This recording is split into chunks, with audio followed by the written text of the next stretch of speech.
Alright guys, so let's have a recap here. And so what we have is 3 machines here, and we had configured 2 major portions, 2 major components of failover clustering. First of all, the failover clustering itself, it offers high availability in case of a disaster or crash that happens. So failover cluster, and then it offers normally FO or LBFO in some cases, where load balancing and failover. Normally it is failover that if one machine crashes, the other machine could still keep those services running that was running on top of the 2 machines. So failover cluster, we were talking about that. We talked about the use cases in previous class. Now we are going to continue with our lab. But what did we do in the last lab? We covered how to configure networking portion, networking components. We configured that, and then we configured storage components, and we went very carefully with everything. We talked about initiators and target. So initiators offer the disk, and target actually are requesters for the disk, right?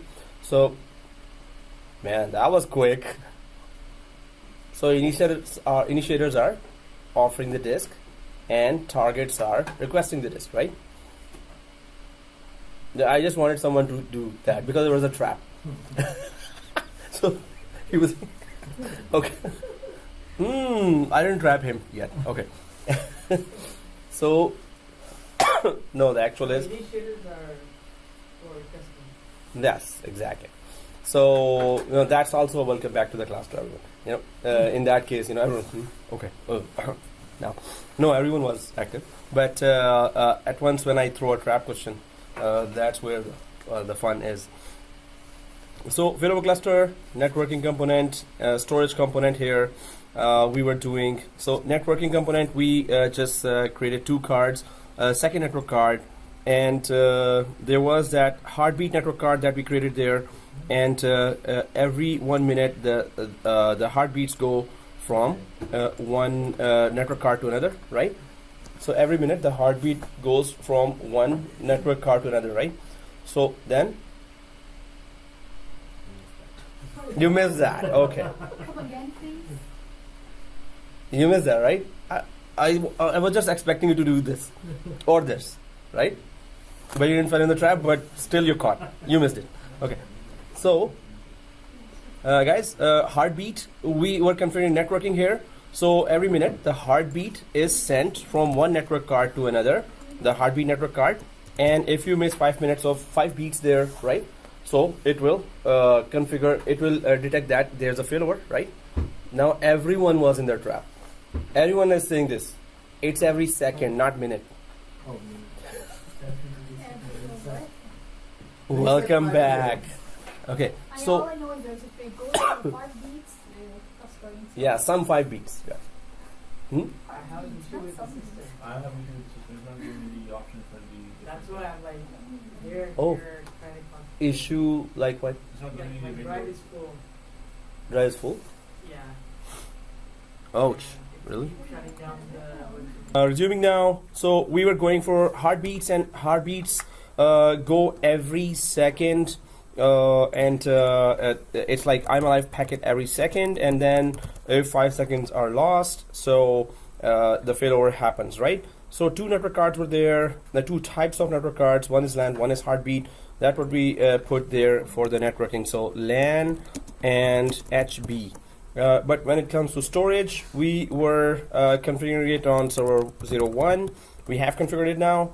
3 disks that were converted to iSCSI, iSCSI disks, and were offered to server 1 and 2. Okay, server 0, 2, and 3. And so now the last thing we did was we installed a feature on server 2 and 3. And that feature name is FailoverCluster. Yeah, we got it. So that's what we installed. and we only do install that when we are confirmed about the configuration of the whole clustering. And now it's going to be a validation test time. So validation test will be done. And what will validation test do? It will actually confirm if all the above configuration and onwards is all correct or not. I'm going to see how detailed it is. So we have reached till this stage. So let's go ahead and try to start it as early as possible, so we could, finish it by today's time. So let's go to our server 2 here, and I hope we are logged in from our NetAdmin account, right? NetAdmin. So server 2. Let's go to server 2 here, and let me just magnify that.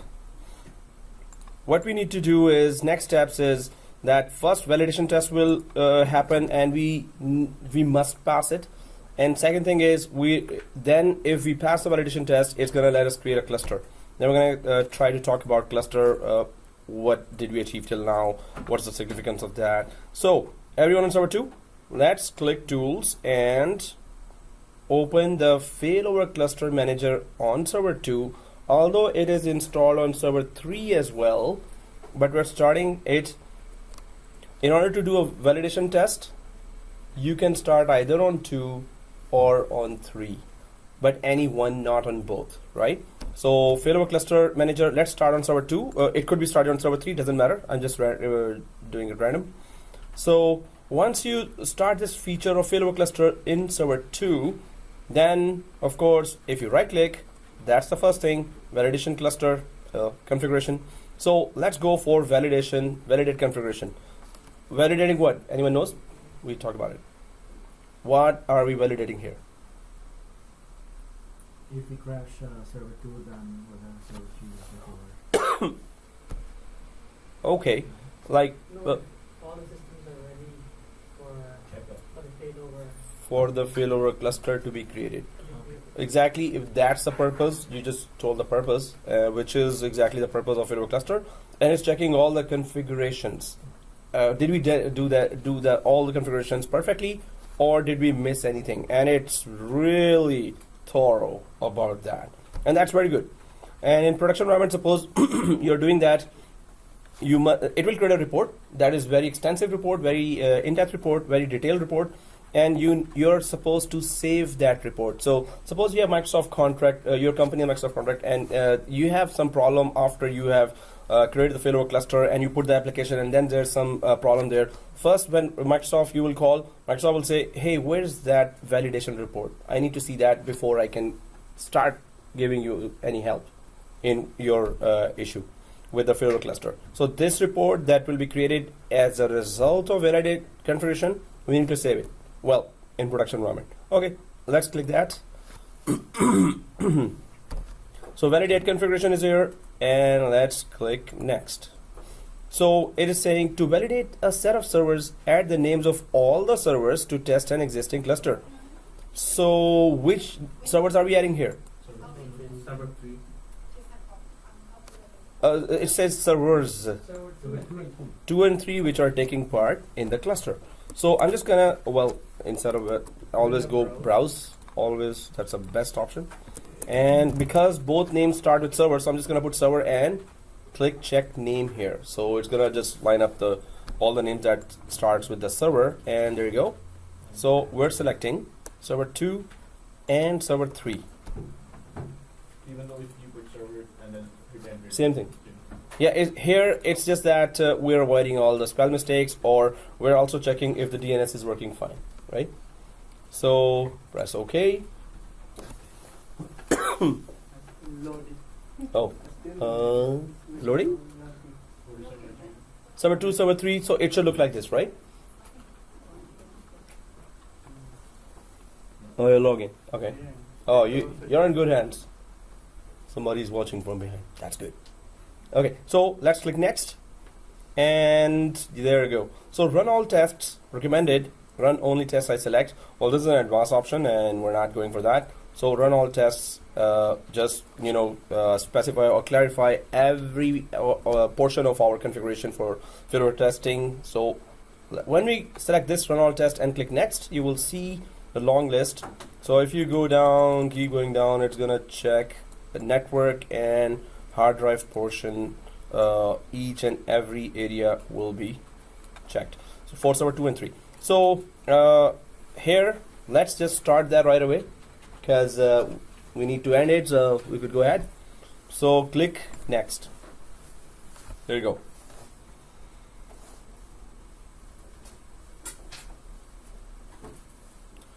So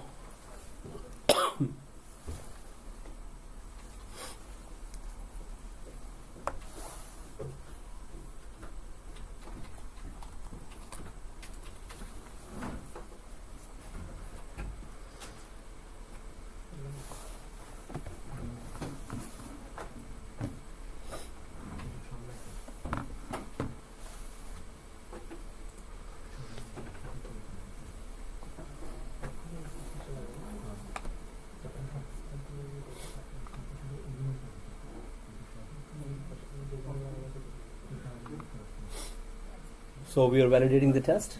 Oh. Hey, I copied to SSD. Start those machines. Yeah, but I don't know. I should land it.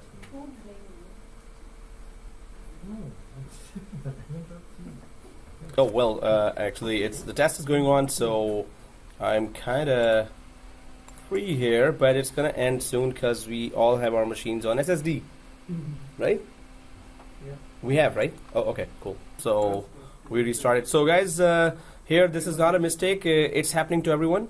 It's nobody's mistake here. If it's happening to everyone, that is not good. So if I go to disks here, mine is offline as well, guys. Mine is offline as well. So it's something that's happening. No, actually, I have to Google that. I have to check that because it is. We all did that. Bring online. So I was thinking it's something. It's our mistake, but it's not. Can we do it while doing the test is performing or not? Well, if this portion of the test is already performed, it won't. If it's still remaining, well, mine is done. So, guys, here before running the test, we were expecting that everything will be online, but it is not, and this never happens like that. It's. Don't start again. Go to file story. Right, guys, I'm gonna rerun this test as well. It's happening to everyone, but it makes sense in one way. Why would it happen? We restarted our storage, right? So storage was off, and then we restarted the storage source. Storage source is server 1, right? So if our machines would come up early, then it would not see the storage. So server 3 or server 2 may not have seen the storage, so it thought it's offline, and it stayed offline. So I'm just gonna put that server there and rerun the test again. It's offline at server 3 as well. It's offline at server 3. Let's just double check that. Double click that. Sir, Uh-huh. I can't see my list. Amen. Yeah. My server 2 was offline, the store. Yeah, it is. But it we has- just checked. Like yeah. for him, we checked it and it was online. Before. And then it validated. Like, So now it's No online. problem. Suddenly it's switched on. No, it's stitched offline itself now, you're Yeah. saying? yeah. But your validation is okay. Yeah. That- Okay, it's turning it offline itself. It's an auto switch. Storage feel like Uh-huh. I remember we did Okay, I'll refresh that. is on my Yeah. YouTube. Well, turning it off. it's turning it off itself? When we run the validation test, it's turning the disks off. Yeah, but it should validate because the disks are supposed to be there. So I'm just refreshing it without validation test now. Does it turn it off itself?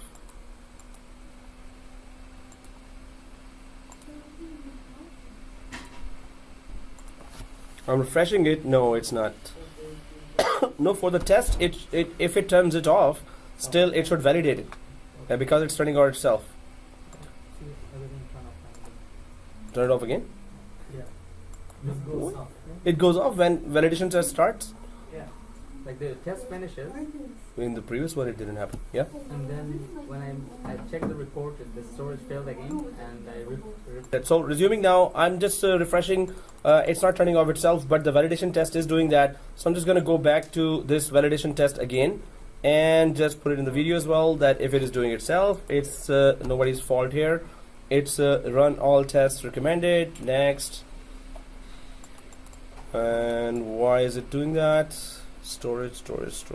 Well, and what's wrong with our disks here? What's different from last time? Did I experiment something? No, I followed the whole thing. Disks. It's asking to repair, restart It's asking to? restart Which one? Server 2? Oh, you remember you Okay guys, so I had to run the test again. We all actually had to run, or majority of us had to run the test again, and the disks here was showing offline, so I'm just gonna go there just for the video, and it was showing here offline at that time. We had to put it online as well. If because the validation test is done, if I refresh it, if you see them again online after the refresh like this, so this means that the test did that. So guys, test is passed. The drives are still showing offline, right? But do they show here in your yellow folder or the file explorer? If I go to the file explorer here and go to this PC on server 2 where they are showing offline, of course they will not show here. But guys, keep it like that for now. We can put them online anytime. If validation test put it offline, keep it offline. Do not do anything against the validation test itself, right? So the main thing is we need to pass the validation test. After that, if it left it offline, keep it offline, right? Because next, yeah. On server 3 they are offline, but you can see the disks here. Yeah. Oh, it's okay. So that's what I'm about to explain. For some, server 2 is going to be the active server. For some, server 3 will be the active server. Whichever is the active server, you will see on that server the disk showing. Whichever is not an active or passive server, you're not going to see disks there. But whenever we fail over from active to passive and the passive becomes active, the disk will start showing there now. And it will not show on the one that has just become passive, right? So right now, if they are offline, please keep them offline. Do not turn them on. If we put them online, it is before the test, validation test. After validation test, let's not touch the disks. If it's offline, let them offline. Keep them offline. Oh. Okay, let's check it out quickly. So resuming now, at least while the scan is still running for some errors that are coming for 2 of the computers, we can still try to understand the next stage. And when the scans are done, let me know. So what's going on there? So here, guys, when we go for the next stage is that it will create a cluster, and this is a platform where we actually we don't have 4 machines. This is a platform where we need to launch the application on top of. So I'm just gonna go ahead and draw that diagram as well. Server 01, server 02, server 03. And here, of course, we have failover cluster feature installed, and here also failover cluster feature. So majority have run the test or had to rerun the test, but it's fine after the second test. So we're waiting for 2 more machines to join us. Till then, we can understand the next stage where we're about to create a cluster. So 3 disks here that are coming as LANs or remote storage. So I'm just gonna take a picture of that because I may need to recreate that again. Okay, so or not. Oh, no kidding, and it's failing very fast.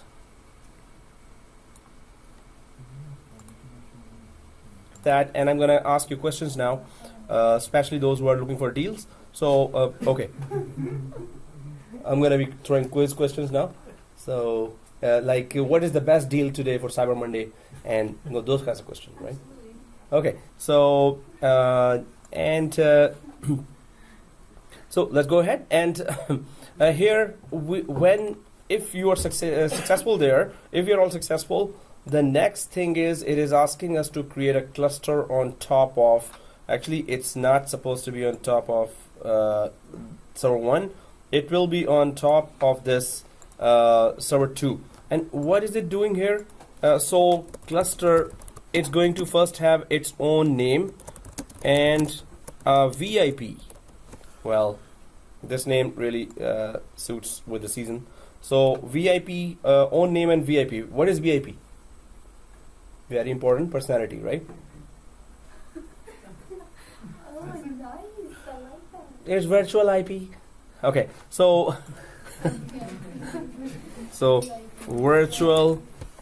Oh. What was the first one? Very important personality, VIP. That's what it normally is used for. Very important personality, right? The other way around. Very idiot person. Idiot person. Okay.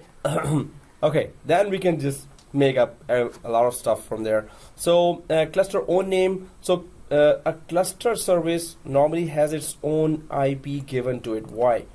Because an application that will be sitting on top of it will be accessing this service. So first of all, we create a cluster service. Then we do a couple of failovers and crashes of our own.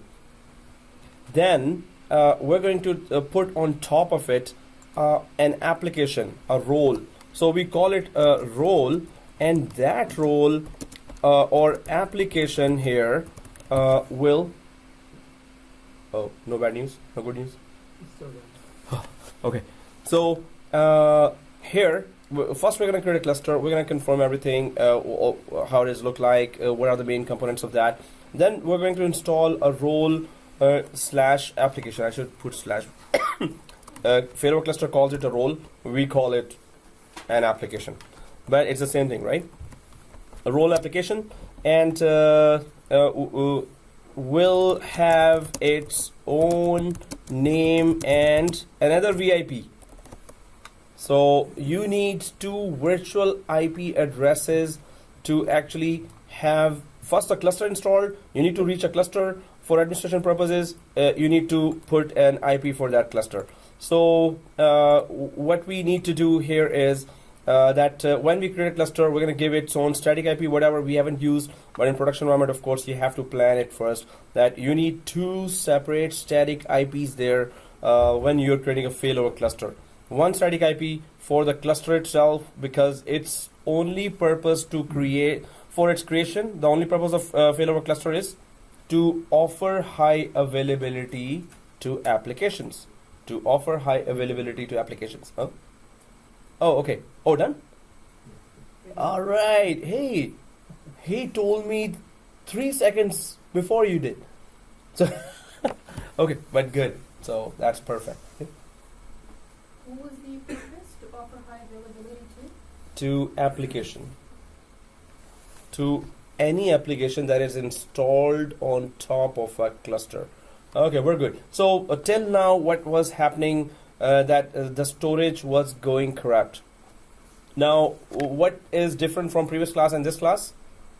In previous class, in one session, we were able to make the whole failover cluster, right? So we didn't have to shut down the machine and then come back and start and do the validation test. This is the first time we have done validation test after, in another class. Normally validation test is same when we are done that and we never shut down. But this is new for me as well, because they should not be, if I had asked you to put it to a suspended machine, so it would have just kept every configuration intact. But it was, so what happened really was the disks were, they needed repair. They were somehow corrupted when we shut down and start again. They were deemed as corrupted disks. Anyway, we had to repair and then we had to go ahead. But okay guys, here what we're doing next is to create a cluster first. And when we create a cluster, we have a product that offers high availability of application. So right now what we went for was we create the whole networking of the cluster, failover cluster. We configured the storage of the cluster, and now the actual cluster itself will be created. It needs its own name. It needs, its own static IP. So we could remotely connect to it. We could actually configure the failover cluster, but that's not the purpose. Configuring successfully a failover cluster was not our purpose. What was the purpose? Configuring successfully a failover cluster is not the purpose of this lab. To offer high availability Yes, to who? to the cluster, to the application. To the application, exactly. So, what is the purpose of a cluster if you don't put an application on top of it to make it highly available, right? So, simple cluster does nothing. We have to check it with an application, and we're going to do a crash test. Yay! Okay, anyway, so let's go ahead, guys. Yeah, I know it's boring. Yeah, you're right. So, no, I was talking to Abu Bakr while he was having the longest yawn, and I know it's boring, don't worry. No, that's for fun and making everyone, laugh a little. Okay, so let's go back to our server 2 here, and let's go back to failover cluster, where it is waiting to be created. So I hope everyone has this window in front of you, because we did not select this option, right? So what does it do? Create the cluster now using the validated nodes. So yes, the nodes are validated because we have the view report here. And guys, as I asked that in a production environment, you must save that report somewhere. This is the proof that you configured everything correctly. You're not to be blamed if something else goes wrong. When you put an application, after 1 year, maybe something goes wrong. So first thing you will start from, was there any error in the validation cluster? If there is not, go ahead and further troubleshoot the application itself instead of the cluster. Or maybe the application after installation made some changes in the cluster, so go ahead and troubleshoot that as well, right? So let's click create the cluster now. This option. So I suppose if we click finish without this option, we can still go to this area and just select create a cluster. But normally it offers us to do the validation test again, right? So that's not what we want to do. We want to go ahead and create a cluster now. The only purpose of doing it all to offer high availability to an application that we will install on top of it. So if it's selected here, create the cluster now, click the finish sign. Make sure it is selected, this checkbox, and then you click finish. So let's click the finish sign here, button here, and now before we begin, so what it's saying that if the validation test is good, go ahead and create that cluster so later you could make an application highly available, right? So click the next button here and cluster name. So you can name it give it any name, company cluster, sales cluster, marketing cluster. Suppose the two machines are for the sales department, so we can just put here sales cluster. It could be any name here. And click on this area. Click on this area. So it is asking what is the IP of this cluster. Normally you give an IP to a device. Something has to be reached, then you give an IP, right? So well, it's not specifically device. You give an IP to a URL as well, to websites as well, and then you give an IP to virtual machines as well, physical machines as well. So this is a service. Failover cluster is a service that requires its own IP, because when you install an application on top of it, that application will need to talk to the cluster. If it needs to talk to the cluster, the cluster has to have an IP address to respond or to be reached by someone, right? So I think we never used 10 before in our network. Is it going to be on the DHCP? No, it is also critical service, so we're going to give our own static IP. We can never ever put it on DHCP. If it's critical, we never put it. So critical means that any service that hundreds of users will be using, right? So, but if you have an employee machine there, only employee will use that. So that's why we give it DHCP. You have to reserve this IP. Yes. So reservation is also a service of DHCP. Suppose somebody wants to use DHCP, which is not recommended at all. So yes, reserve it then there. Put it on exclusion range or reserve it. But better don't touch. A DHCP must never be able to do anything with all the critical resources that hundreds of users will be connecting to. So in our environment, I think 10 we never use.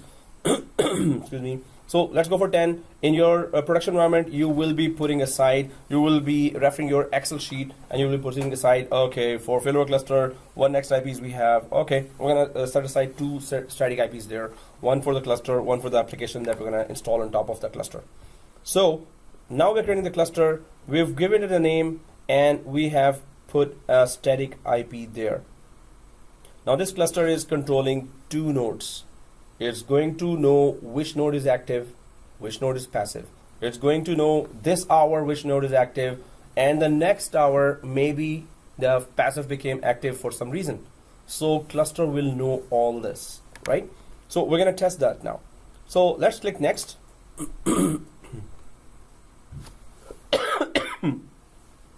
And yes, that's a summary of what we have selected. So 2 nodes are taking part in the clustering, and the cluster itself has been named sales cluster, and it has been given an IP of its own as well. So add all eligible storage to the cluster. We added total of 3 disks. 2 disks will be usable as data disks. 1 disk will be used as quorum disk. Okay, did we ever discuss quorum? Do we know what is vote majority and node majority? I can rewind the video. Vote majority and node majority. Hey, I know I haven't discussed. I'm just looking at the reactions here. It didn't seem familiar to Maya or Okay. So add all eligible storage to the cluster, because when you see the quorum, we're gonna start. I'm gonna tell you what it is, right? Add all eligible storage. Eligible storage is the storage coming from SAN, right? So click next here now. Keep it checked and click next. Now if our communication with our SAN is okay, it's gonna be supposed to be okay.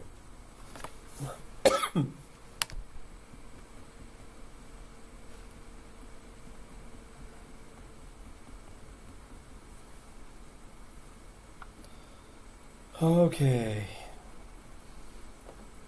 Monday or Sunday is gonna be finished. Well, you have successfully completed that. I hope everyone's seeing this message.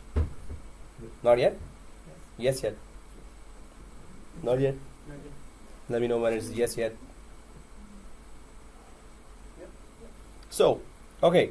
Of course, in production environment, I would save this report as well, proving that, hey, boss, I did my work. So it's all configured perfectly, right? So it shows here, guys, node, server 3, server 2, cluster, sales cluster, quorum, node and disk majority, cluster disk 1. We will be discussing that now, and IP address for the cluster is 10. So let's click finish here. And on the left side, your cluster, FailoverCluster has been created here. And if you stay on this, if you keep it selected like that, on the excuse me, on the right side, somewhere it is showing that which server is active server right now. Current host server. Yes, current host server, this one. This shows, for some it is server 2, for some it is server 3. So for me it's server 3. Server 2? 3? 3? 3? 3? 2, hey, different line. Oh, no, but he's with us. So, yes, 2 or 3? 3? And, 3. hey, you're against us. How come you're 2? Okay, so anyway, no, it's different for everyone, but it's coincidence that everyone is 3. Anyway, so if it is server 3 here as a current host server, we have the same application installed on server 3 as well, right? We are on server 2? Are we all on server 2? Yeah. Okay, so let's go to server 3 as well. Let's go to tools and failover cluster manager there as well, because it's gonna be reporting, it's supposed to be reporting the exact same thing. So I went to tools on server 3 and click failover cluster manager, right?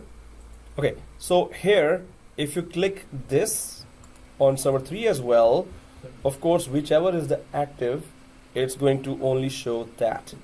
Guys, everyone is seeing a witness here, cluster disk 1? Yeah. Witness, right? Cluster disk 1. So now let's just go back to server.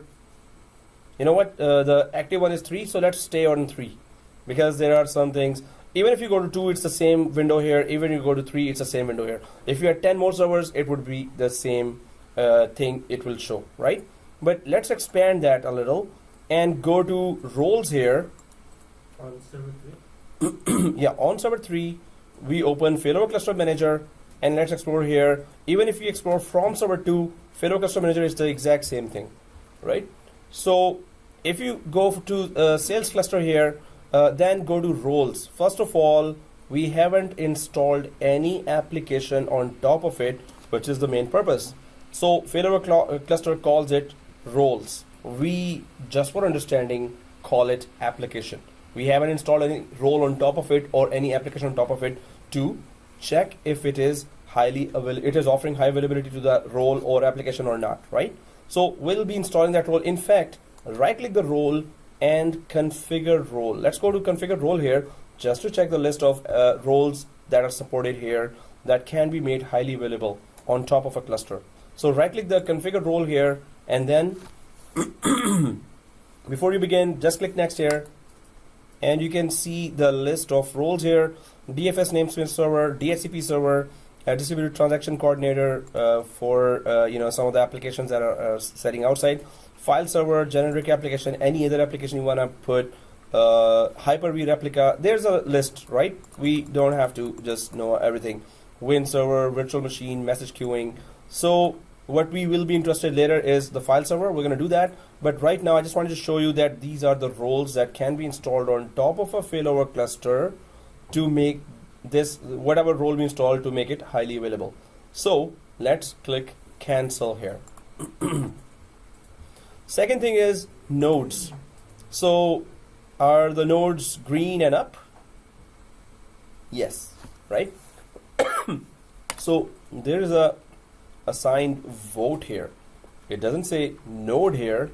It is the whole area. The folder is called nodes.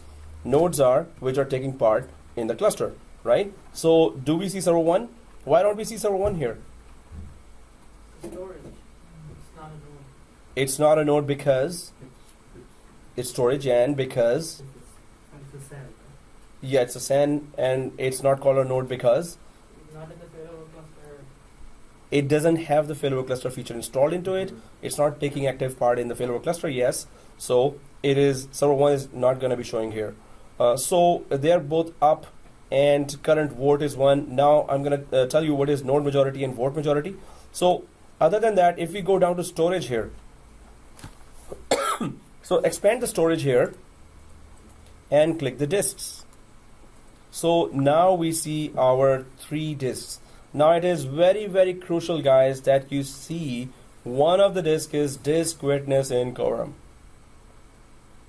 Is everyone having one disk that is disk witness in Quorum? What does it do? Yes, that's the $1 million question now. After some cough, we're going to come back to this. Oh, it's done. Okay, so disk witness in Quorum. Now, what does it do? It helps fail over the active machine to a passive machine. But how does that happen? So let's get back to drawing board. Yay!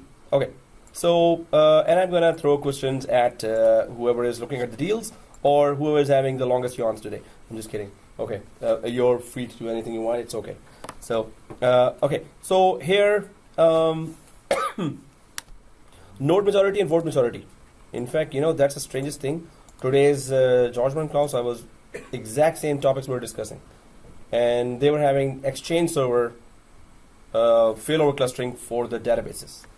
So, but the topic was failover clustering in the background. Here we are actually doing the failover clustering. So it's pretty boring for me right now. So let's change the topic, right? Just kidding. Okay. So So you're happy to get on, right? yeah, you just touched that chord. Right now I have to prepare all night for database class tomorrow evening at George Brown. I hate it. Okay. Anyway, so let's go ahead, and I recorded that. Seriously. Okay, so what is node majority and vote majority? First of all, node majority. So pretty much, it seems like, okay, if you have majority of nodes, that's called node majority. But what is that have to do with anything? So first of all, if you have odd number of nodes, the process of node majority will be implemented automatically. First of all, if you have odd number of nodes, the process of node majority will implement. And I'm going to create another diagram here. If you have even number of nodes, then the witness disk process will get implemented. Now, what am I talking about? Teach, are you kidding me?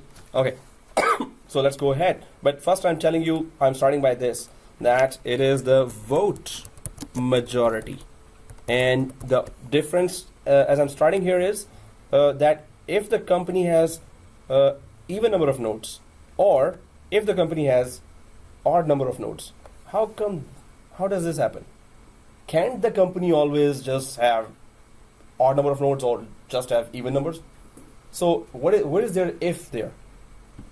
So what happens is companies cannot afford $10,000 servers all the time. So okay, next year we are okay for a budget of 2 servers, and then you fight for next year. Okay, this year we are good for 1 server. Sorry. So but next year we're gonna buy 3 servers more. So it could be either odd number of servers, it could be either even number of servers, right?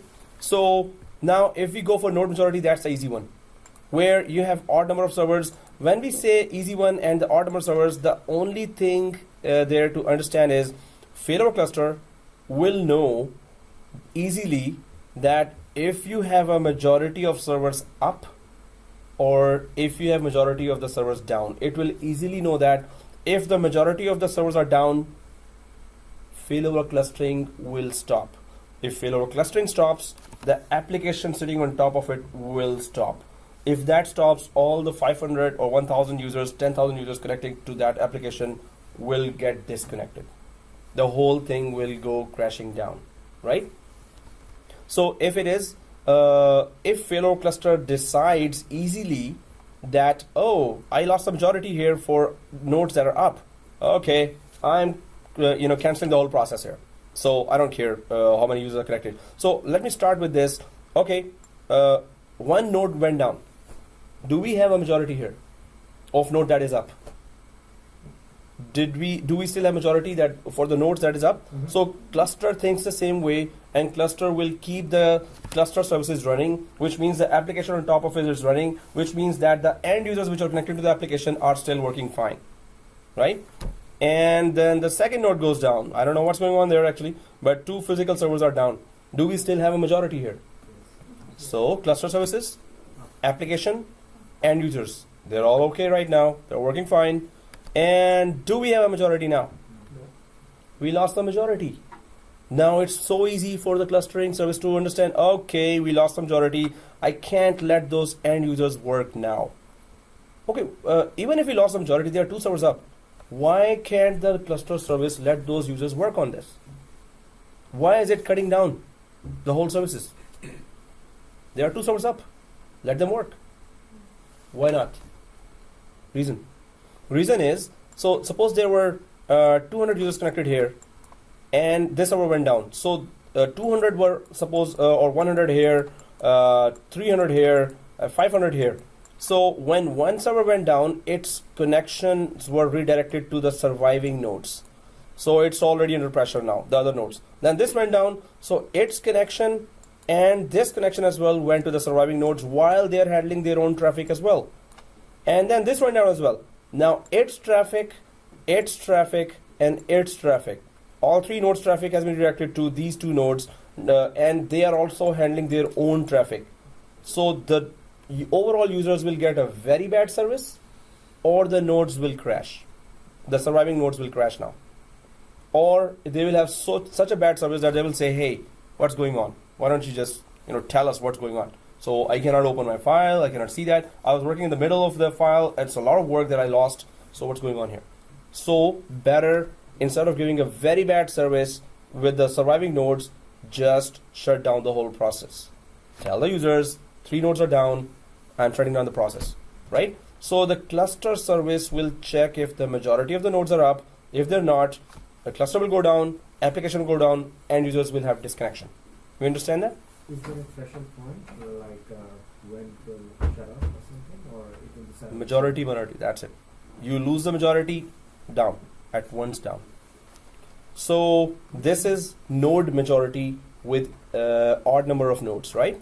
So if we go for vote majority, it's easy.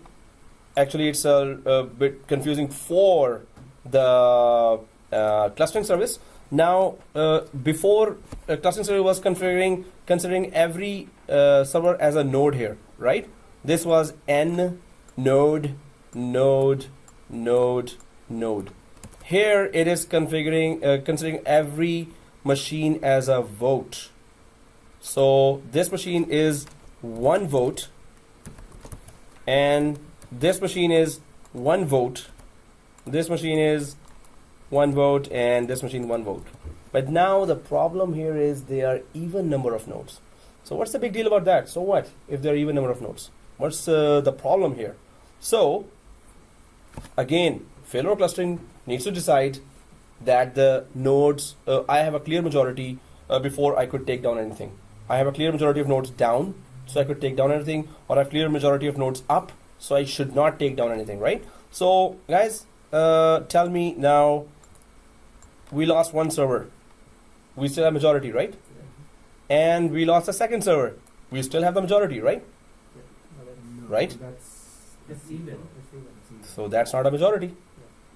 If that's not a majority and it's not a minority, the failover cluster is thinking, and it's going crazy now.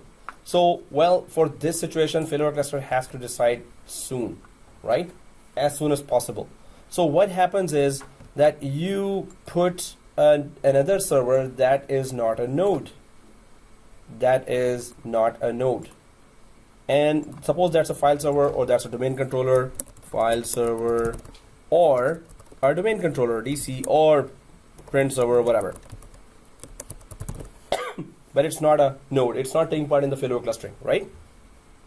Now what happens? You give it a shared folder or a disk. And what is the purpose of these two? The share folder will just have current information, or the disk will have current information of how many nodes are up, how many nodes are down.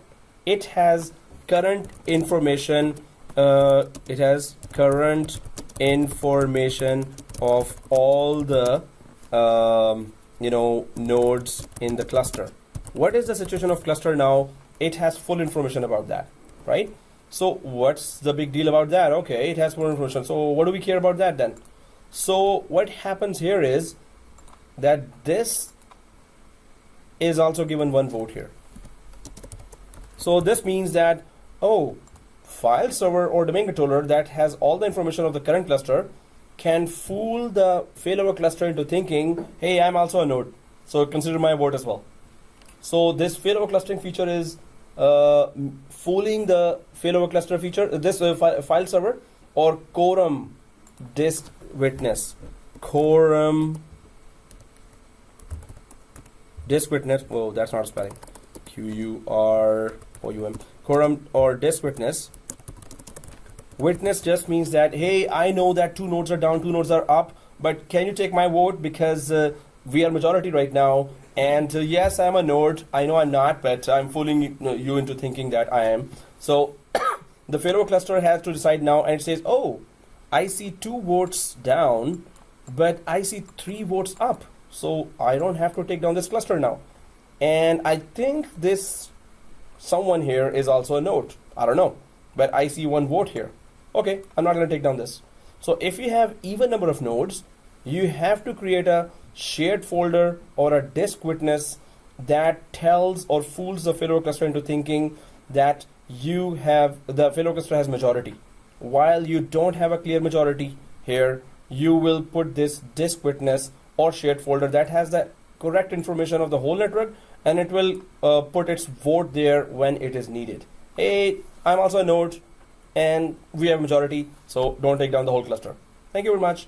So vote majority just means that failover cluster thinks that every machine is a vote, and then we put disk share witness there as well that will tell that failover cluster that I am also a vote, and it will fool the failover cluster into thinking that it is a vote, so the majority is always achieved. Unless this node goes down, now you have a clear minority here, right? The whole clustering service will go down. Is that server receiving any traffic on those nodes? Which server? This one, right? This one? This one? So it is basically a file server or any other server, right? That is not actively taking part in the failover clustering, right? Yes, it is receiving current information directly all the time about the cluster. So information is coming to the server, how many nodes are down, how many nodes are up, and this information is what it requires to decide, okay, when do I play my part now? So it's one disk or one shared folder is receiving all this information, and it will try to act as one node here. While it is not a node, it's just fooling the cluster service into thinking it's a node. But otherwise, it's another server, just one disk here that has the current information, and it can use that information to keep the whole failover cluster running. Yep. It doesn't need to be a different server.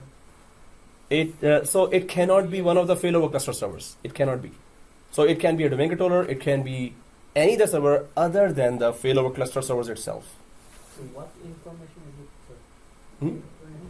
What information is it holding? Just the cluster information, but nothing to do with the files or nothing. It's just fooling the cluster into thinking, keep it up, I'm there. Don't take it down. So basically these traffics are being redistributed to these two, but nothing. Yes. It doesn't do this quorum disk witness doesn't do any processes of clustering itself. Doesn't. It's just saying, hey, don't take it down because I say so. Right? We understand that? We understand that, right? So let me offer a trap question. Oh yeah, I'm not looking at you. It's okay. I'm just reading on yours. Okay, that's good. Okay, so difference between vote majority and node majority in your simple words. What is the, if to someone who doesn't know, how do you explain a difference between node majority and vote majority? Node is all number of nodes, and vote is even number of nodes. That doesn't tell me the purpose. Purpose of it is to Okay, try it again. Yeah, anyone else also? So for the failover clustering process, it needs to know who has the majority so that it can identify when to shut down all the services without impacting, like major impact. Exactly. So when you have odd number of nodes, then you are implementing the node majority because then it's easy to calculate. And when you are doing vote majority when there is even number, because otherwise you will have a situation where there's the equilibrium. Exactly. So It cannot decide. exactly, and the quorum disk will be able to basically give a vote, and it will contain only the information. Yeah, so it will not let this disk will not let the failover cluster services go down. It's just going to give its vote, and failover cluster will think, okay, I think you're a node, so I'll take your vote on it. So while it is not a node. Okay, so yeah, did you write it down? No, it's in the video now. I don't know what it Oh, it's on. No, it is. It's on 54th minute here. Okay. No, some students actually ask me, oh, that was an important point. So can you tell me the minute of that? So then I will just take that and they will note down the minute. Important point, 54 minute. So they go directly to that. Oh, that was the point. Okay, got it. So if you want to repeat something, you want to see something, just ask me the minute on the video here, right? Not on our clocks, but on the video. So, okay, guys, this is very important concept here. If you have even number of nodes, you need a disk share witness here. If you have odd number of nodes here, then failover cluster will decide easily. Failover cluster will not be able to decide easily if it is even number of nodes. In that case, you need to create a disk share witness or file share shared folder witness or disk share witness. So when I go back to this area, and we see here 3 disks, but one of them is called disk witness in Quorum. Okay, what is Quorum anyway? Ever heard of a word Quorum in daily life? Majority. Yes. Quorum also means that suppose you are about to have a vote in parliament or anywhere. So first they see if the quorum is met. Quorum is met means suppose there are 100 parliamentarians there, and at least 50 have to be there to even start a vote, or at least 40 have to be there to start a vote. So if the quorum is met or minimum 40 are there, let's start it. If the quorum is not met or minimum 40 are not there, it's less than that, then the voting will not start. So disk witness in Quorum. Without this, failover will not happen. First thing. Second thing, it must not be part of a active failover cluster node. So is this disk part of a active failover cluster node? Is this disk living inside the active failover cluster? No. It's actually living in server 1. It's sitting in server 1. From there, it is telling the failover cluster, hey, whoa, okay, that dude is down, so can you failover? Thank you very much. If you had 3 nodes, so instead of 2, if we selected 3, then it would not return. Sure. No, even if you have 32 nodes, it's gonna show up. But in failover cluster, this is the directly we're using that, right? If you use it with Exchange server, so you have to actually put disk witness on another server. In Exchange server, when it is configuring failover clustering, it will ask you, hey, give me another server, not an Exchange server, but another server. Here, it's nodes. The disk is coming from a failover cluster node, so it is okay. It is perfect to be created as a disk witness in Quorum. So the thing is that it's going to help us do the failover. It's going to help the failover cluster decide, okay, you want to take if we lost the majority or we have the majority. Now that is not working in 2-node cluster. This is, yeah, you were saying? Sorry, I'm repeating the question. No problem. So if you would have had like 5 servers for participating in failover cluster, you would still see that? Yeah, we will always see that, even if there's 32. Oh, that's the same answer. Okay. Yeah. Yeah, 32 is the even number, right? 32 is an even number. Okay, so you're talking about the odd number here. Yes. So it's every 5, 7, 9, 11, every odd number. Yes, you will see that. Odd even doesn't matter. So 31. Yeah, I should have said 31. I didn't catch the even odd number thing. So yes, any number of odd, but whatever physically disks you have available, right? If it's odd, you will see that. So is our nodes right now odd or even? Even. So are we seeing that? So just for 2-node cluster, it is like that. Why don't you create a 4-node cluster, right? So, okay guys, let's just pause that. So let me just record that. Your question is, if you have odd number of nodes, then you will see that or not, right? Normally it is for even number of nodes, because if we go, it only is confused when there are even number of nodes. So then it is showing there. So right now it is even number 2, right? So odd number, it will still show. It has to show. I don't get it. I don't get it. Any? I don't get No, that. one student normally tells me in another class, can you start from the beginning? So I start with, there was a big bang, and then our earth got created. And I'm like, no, not that beginning. Okay. So, You like I'm not lost, okay? Like ask question. vote and vote. node vote. No, ask question. No, it is not that easy, guys. It is not that easy. But the thing is, you will always see. Huh? Can you repeat? From the beginning, right? No. Okay. Node and node topic. Yeah, just that topic thoroughly. Because when you explained it to me right now, I'm like, whoa, I did not get that. I did not get that before. No, so here, can you explain what's happening here? A bunch of lines, but there are some good lines as well, right? Straight lines. One goes down, still majority. Another goes down, where still majority plays. Two of this are available, obviously. This is a minority.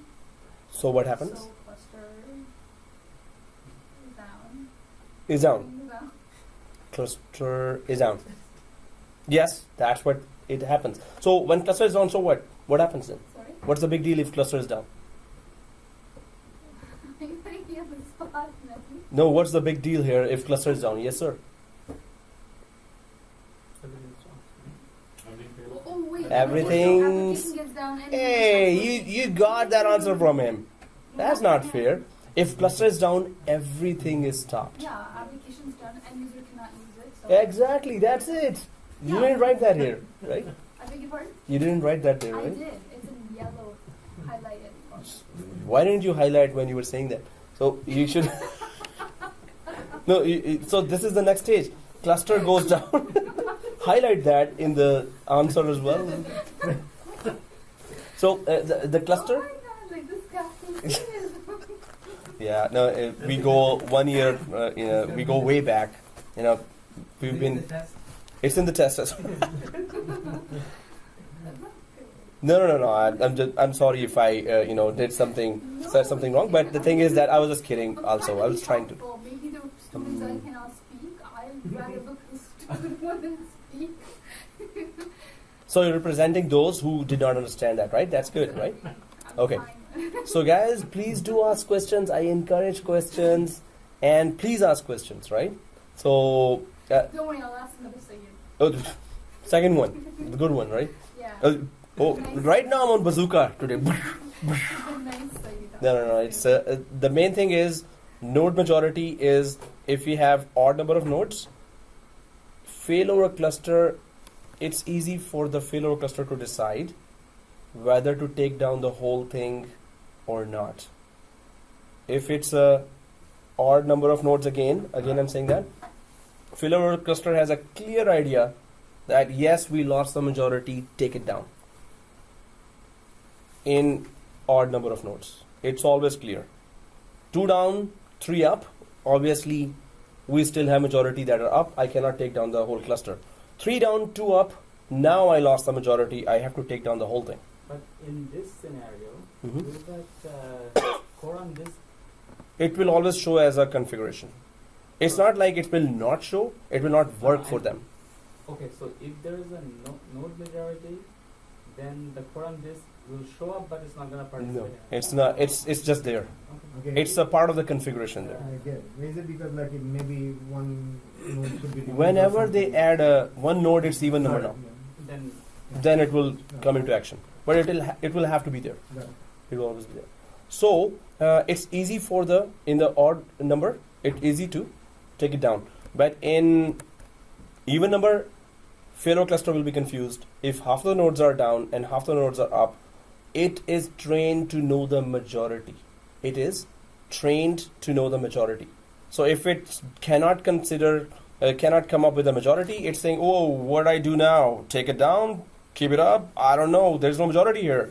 So then you put there a disk, and that disk tells the failover cluster, hey, just take my 1 vote here and consider it as a majority, right? So 3 votes means it's a majority, 2 votes down, 3 votes up. So it's a majority, failover cluster will not go down. If this server also goes down, now we clearly lost a majority here. So failover cluster will go down, application will go down with it, and end users will be disconnected because of that. Usually our share folder acts as Shared folder acts as the witness that tells the failover cluster, it acts as a witness that tells the failover cluster that I am also a node. So like, Hmm. node or vote? Vote, sorry. It's a vote. You got me there. Oh. Alright guys, so we're very clear now and we are bursting with clarity here. And let's go ahead. No, that's a new term I just came up with. Bursting with clarity. Okay. I never use that. What does that mean? I have to still, think myself as well. No, we can discuss that. You could, yeah.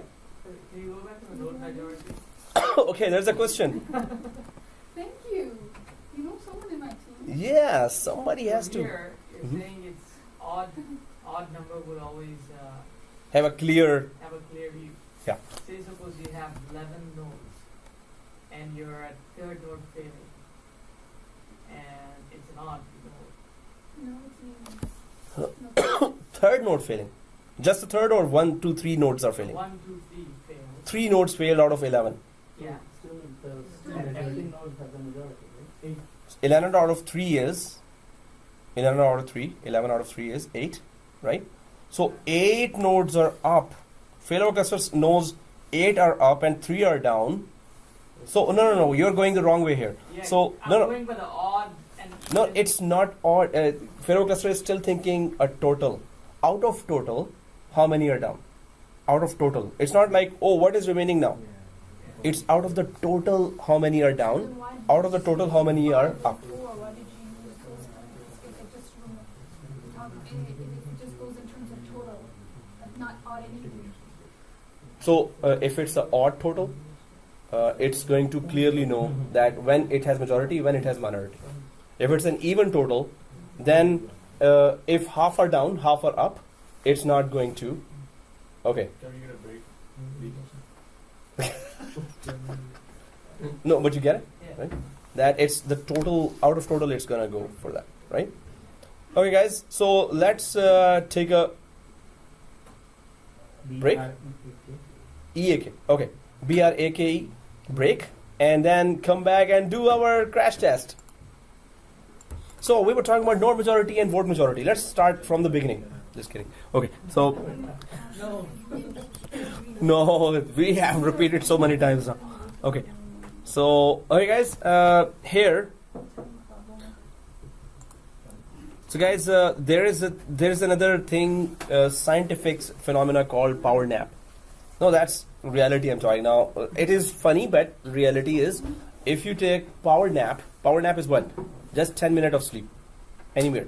Just if you're sitting in your car right now, suppose you come 10 minutes early, lay down and just try to sleep. 10-minute power nap. Because some of the, no, that's not for just one. That's for, the one guy here is so many yawns. I suppressed 2 of the yawns while I was teaching. I was like, So his yawning started like 10 minutes before the class. And so we need specialty at the start of the class. It's all Mary's. Thanks. It's all going to yearly It's all- review. I was missing Mary's team. Oh, and I was recording. Now, the next steps are, so here disks we went, right? So pools and enclosures are that if you have a pool of disks from storage pool, that's another topic from storage that will be coming later. Then we will discuss what is storage spaces and storage pools. But enclosures also, if you have attached enclosure of the disk that you're using for failover clustering, not a very good idea. But if you have that, not everyone can support SAN here, right? So then you can just use that as well. But right now we have disks coming from another server. If you click the networks here, are they showing up? And why there are 2 showing there? And we can tell you why there are 2 showing there. One for the cluster. And, Second cluster. Hey, it's written there. Come on, man. But if we click there and go down here, the first one shows 192.168.200.0/24. If we click the second one, it shows 10.0.0.8. Now we know. So one is the LAN. yes, One's for the LAN and one is for HB, heartbeats, exactly. So 2 networks, it detected itself the second network, right? And it is okay with that. So, and cluster events, if there are a lot of events, of course, now there will be, because we're going to do the crash test. So, but before that, now cluster server 03 is there, right? So, I don't want server 3, suppose the server 2 has more RAM, it's a newer server, server 3 is a bit older, it's just a difference of RAM there. Or maybe it has more storage and the other one has less storage. Actually, storage coming remotely. So RAM again. So suppose I have some reason and I don't want server 3 to be active right now, but later it can be. But right now, I want server 2 to be active and 3 to be passive. Right now, 3 is active and 2 is passive, right? Yeah. 3 is active and 2 is passive. Opposite. So 3 is active, 2 is passive. yeah, 3 is active, 2 and passive. 2 and passive. No, 2 is passive. So right click here, this one, let's do a planned failover. That planned failover is actually called switchover. So if you say, hey, let's switch over, this means you're planning this event. Failover means the incident happened, the server crashed, and it failed over itself. Failover is in response to a crash or an accident. Switchover is you are planning to actually switch over from your active to the passive and making the passive as active now. So I'm just showing you that we can easily switch over whenever we want. So right click here on sales cluster, everyone is there, and then go down to more actions here, and then go further down to move core cluster resources, where it says whichever best possible node in the network is, shall we go to that node as an active node? Shall we make that as an active node, or shall we select node? In our case, That's possible. oh okay, No, select. both are That's the only option. going to take us to just server 2, right? So best possible node or select node, both are taking us to the other one. What would Why be the would best best possible node go to possible server 2? So suppose there are No, but again, best possible node would be any node other than this. okay. No, but it's not any other node. What factors does it? Yes. Yeah. What factor? Suppose first of all, it is applicable to if you have more than 2 nodes. Yeah. Then you go for best possible node. So what is best possible? Best possible means least amount of errors, least amount of event viewer errors. Normally they are tracked, and least amount of errors are there. It never restarted there. It also comes down ultimately to the event viewer. That, oh, that's the best node having the least amount of errors. Let me just connect that. Suppose you have 10 nodes. So you can go for best possible node in that case. Still, you as an administrator would know that which node, maybe one node restarted for no reason. Now it's kind of unreliable for me. The other 10 nodes out of those, many nodes are performing very well. We go to event viewer, not errors at all or very less errors, right? So we can go to, in this case, both of these options will lead to server 2, the other node, right?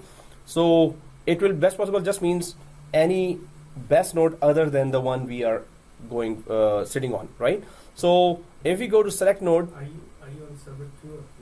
so right now I'm on server 3, and everyone's except Dinesh, everyone's active server is server 3, right? Active server is server 3. So if we move now, so I'm just gonna go to more actions and move core cluster resources. So let's go to best possible node, and then later we can select the select node as well, just to see. So if I click best possible node, that's the only other node, server 2. So it now, which one is active? In your case 3, the rest of us 2, right? Why is taking, it's just, No, it's random. We cannot select that, but now we can. Now if we want, whichever node we want to go, but by default it just selects randomly first. So so it is server 2 now, and you're on server 3, right? So let's stay on one node. So why don't you come back to 2? So right click, let's stay on 2 because we're gonna crash 3. Actually, we're gonna crash the active one. So come back to 2. So we are all on 2 now. Are we all on 2? So right now what we are doing is we are testing the failing over process. That does it go to the other node? Does the passive node becomes active and active node become passive? Right? Then I install an application at this. Now we're going to do that. Oh, At this point we have no application, but now we're about to install application on top of it. we are server. Okay. So we are sitting on 3, but we can make any node active from wherever we are, right? So did you move back to 3, 2? True. You move back to 2. Yeah. So it's showing 2 here, right? Yeah. Okay, that's good. So we are all on 2 now. But I also wanted to show you how to do that, right? Once we do that, well, we should remember that, right? But after we do the crash test, we can just do it as many times. Right now, we moved ourselves, but the real test will be when we crash the active node, and then we see that the application on top of it, we're still working on it, and the other node is actually lifting all that weight now for whatever we are doing, right? Yep. So which server are you crashing at the moment? First we're gonna install the application, Okay. then we're gonna crash the active server. Which is server 2. Exactly. So, okay, guys, let's go and install that application so we can test in real time or near to real time how failover clustering work. So, let's go to server 2 here, and all of us are on server 2 as active node, right? So let's go down to this role here and right click the role, configure role, right? Right click the role and configure role. So the main purpose starts now. Failover cluster was supposed to be offering high availability to an application. We're about to install that application now. So right click the role here and click next. Now here, do you see file server here? Yep. That's the easiest one, and it will easily help us understand how failover really works. So click the file server, and we should be seeing this error here. The required role or feature file services could not be found on any node. To add roles or features, use server manager. So obviously we need to install file server feature on both. Suppose we were installing DHCP. We will install it on both as well. Whichever application we want highly available, we have to install it on all the participating nodes. Right now we have 2, right? So file server has to be installed first, then we're going to come back here again. I just wanted to show you that it's going to show an error if we haven't installed yet. So click cancel here because it is not installed yet. So let's install on server 2 and server 3 file server feature. How do we do that? Let's go to server manager here, server manager, and go to dashboard. Server 2 and dashboard, and then go to add roles and features. Server 2, add roles and features. Next, role based or feature based installation. We know the drill. Next. So here it's going to show 2 servers, right? Server 2 and server 3. So since we are on server 2, I am on server 2 right now. So I'm going to select here as well, server 2. And next. So we are on the roles page here, right? So if we are on the roles page, expand to file and storage services. Are we all on the roles page? So, and expand to file and iSCSI services. And do we all see file server here? This one. Roles.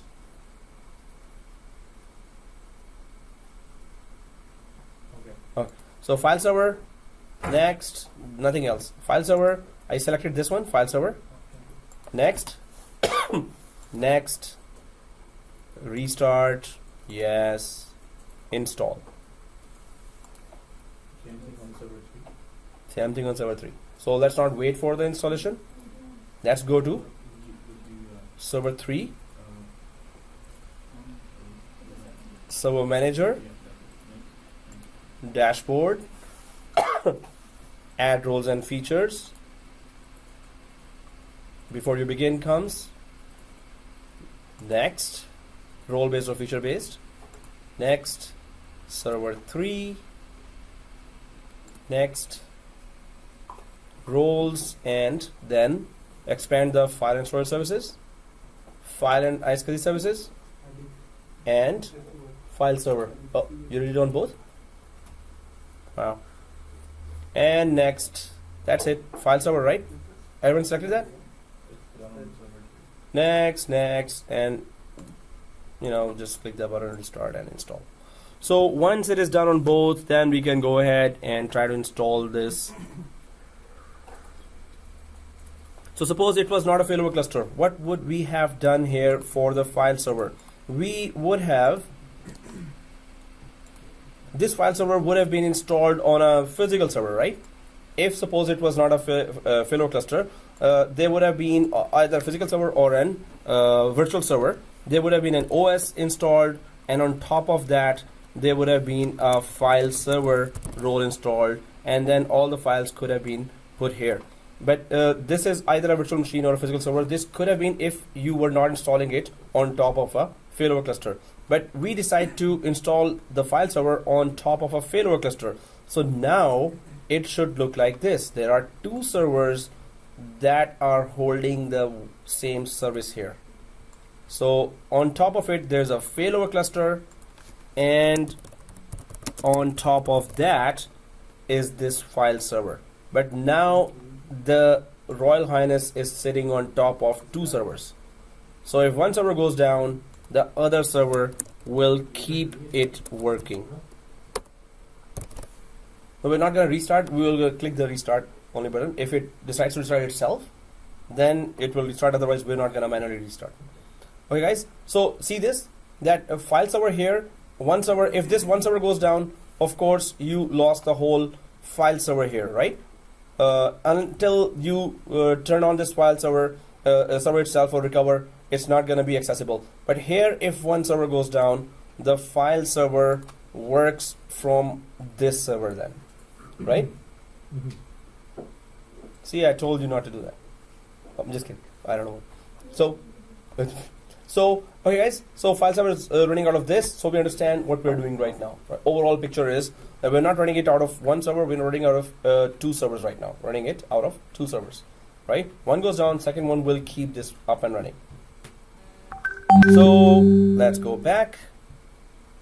So is it installed for everyone? Yes. Okay. So on server 3, yes, I see it is installed. Click close. On server 2, I see it is installed. So click close.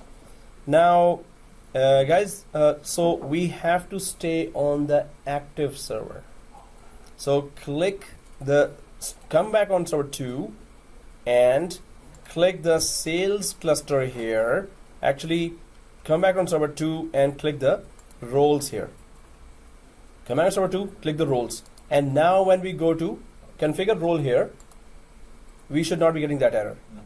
Next. And select that file server now. Yes, no error, right? So now it's gonna be a file server with its own name and IP that will be installed, but it is being installed on top of a failover cluster service instead of it's being installed on top of one virtual server or one physical server, right? So if you were installing the file server on a virtual machine or a physical server, you needed a name for that computer and you needed a static IP for that computer, if that was the case. But you're installing it on top of a failover cluster, still you need a name for this service and an IP for this service, right? So file server, if we click that and click next. So it is asking what kind of file server you want to add here. So first type file server for general use is like users are, you've created folders there, files there, and then users are accessing those shared folders there, right? And you can run data deduplication there and DFS replication. We haven't talked about those services, but we're going to be doing the labs on those. So first type is file server for general use. Second is scale out file server for application data. If you create a shared folder and then connect it to give the path of this shared folder to applications like SQL Server or any other application, third party like banking or hospital application, they can start putting data inside this file server automatically. It's going to fill up. But we're going to use it, we're going to keep it to general use, which the normal users use or end users connect to. So we're going to keep it like that and click next. Now this is an actual service being installed, an actual file server being installed. So it's saying, hey, give me a name, give me a static IP, just like any other normal server you give, right? So we can just give company FS, company file server, any name. And then now it needs its own static IP because it's a full-fledged server. So 11, exactly. So we give 10 IP to cluster. It could be any IP that is not being used in the network, and it has to be a static IP. So company FS is the name of the server that we are about to install as a service, and it's IP static 11. Next.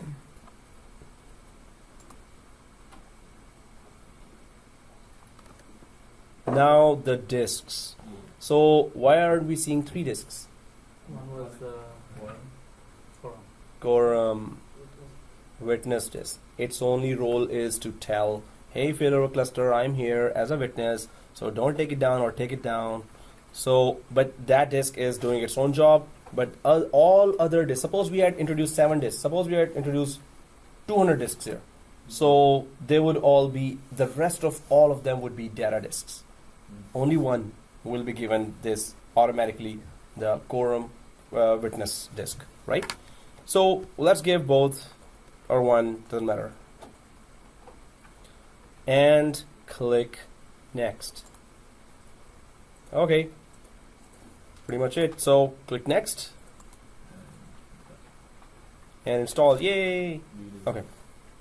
And any view report, always save it in a production environment. We want to save our job, right? So we will tell, hey, check anything. I mean, I've been configuring everything perfect. So view report, yes, in a production environment, I would save it. So click finito. So are we done now? No. Okay. On file server, what do we have? Yep. We have to do the same thing on the other server. No. So this is a file server that we created on top of a cluster, on top of the active one, whichever is active right now. So it has to be done on any one. So guys, we installed a server on top of a FailoverCluster. That was the purpose of creating a FailoverCluster in the first place. Now this server has to be highly available. But what does it do? What does file server need to do? Properly do? You put shared folders on top of it. You put a folder, then you share it. Suppose there are 200 employees, so you create by employee name folders. You could put a folder for ISOs, all the images, separate. File server normally has files and people's file or software there. It's not just a common server, right? So definitely we need to put some shared folder on top of it, which is the main purpose of a file server. Put a shared folder, let the users connect to that shared folder and save whatever they want to save, right? So on top of a file server, now I'm going to right click here. Guys, make sure you're on the active server now. This is not going to work if you're not on an active server. If you're on a passive server, it's not going to work. So what are we doing? We added a file server. Now on top of it, we're going to create a shared folder. That's the purpose of a file server, to create as many shared folders for as many users so they could save their files, right? So let's right click the file server and click the add file share, right? Add file share.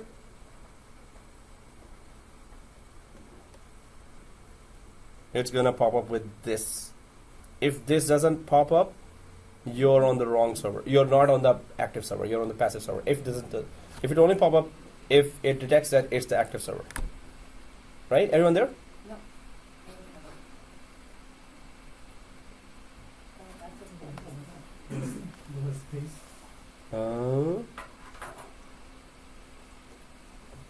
What does it say? The client access point is not ready to be used to share or create.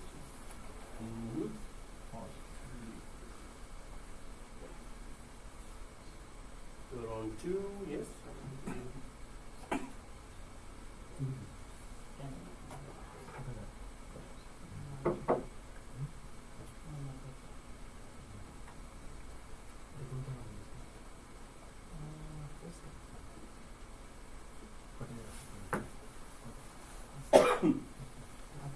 Not ready to be used for shared version. The client access point, the VFS is not yet maybe see the technical problem issue today. It's just slow. Oh yeah.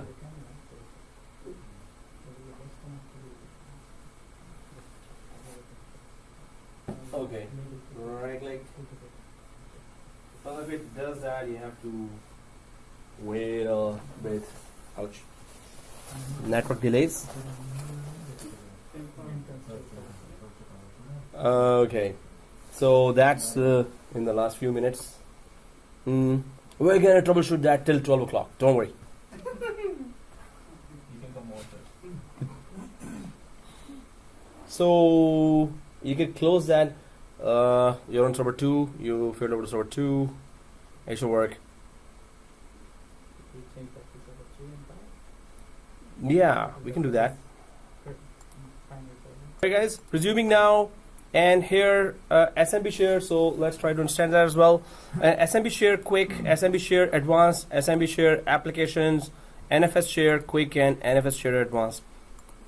SMB shares server message block. SMB are used.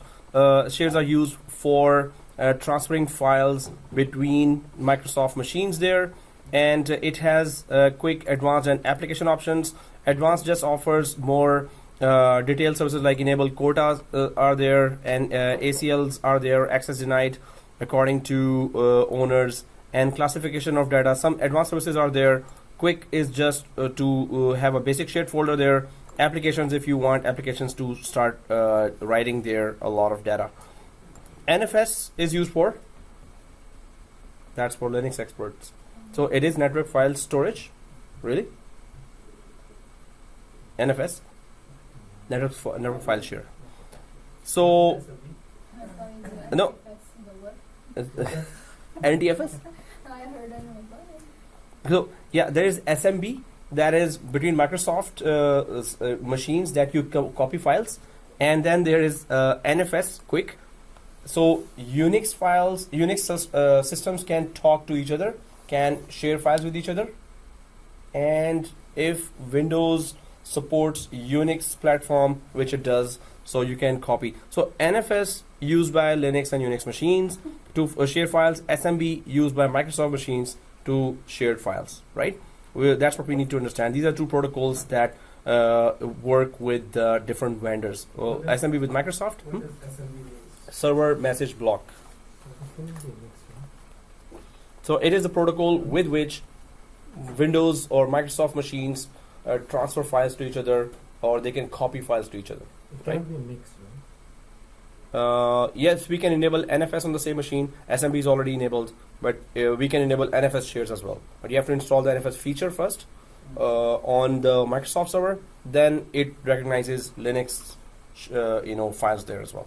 Which one is commonly used? Now, many companies' Linux machines are there as well as Microsoft machines. So you will see both of them being used a lot.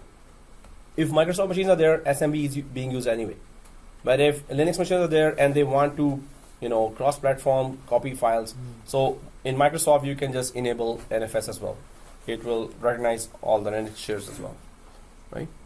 So here we're just going to go for SMB share quick because we just want to create share a folder and as an end user connect to that. So everyone selected SMB share quick. So is that still red? Oh. So next. That what? No, many of the services are not started yet. So many of the services that the FailoverCluster depends on, this many services is a bad news. If this many services haven't started yet. So, okay guys, here E drive. Do we see the E drive or F drive? We can just give any drive for this shared folder to use, right? So E drive and click next. Now you need to give a share name that the end users will know. End users don't care about the company FS or file server. End users don't care about the FailoverCluster that you have, and they don't care about the server 2, server 3. They just know I have a shared folder here and I need to save file here. They don't know anything else. The rest is all us administrators that are handling this whole situation, right? So share name we're going to create on top of a file server that is sitting on top of a FailoverCluster. So share name could be sales files. Sales files.